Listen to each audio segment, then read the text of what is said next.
this problem, we're told the peregrine falcon can reach speeds of up to 200 miles per hour while diving to catch prey, making it the fastest animal on the planet when in a dive.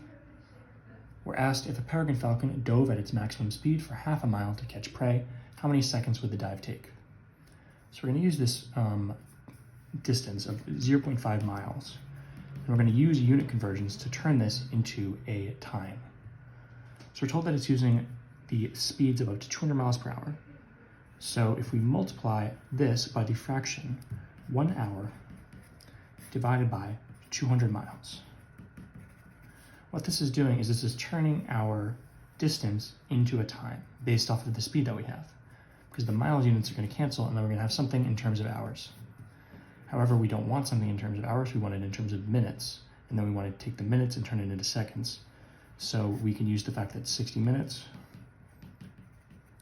is equal to 1 hour, and 60 seconds is equal to 1 minute.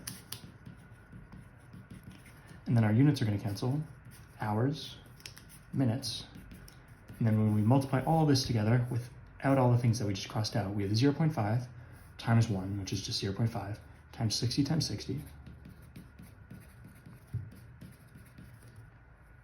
and divided by 200 times 1 times 1 is 200, and then our unit is seconds. And if you calculate this out, put it into your calculator, you'll get your final answer is 9 seconds. So 9 is going to be your final answer.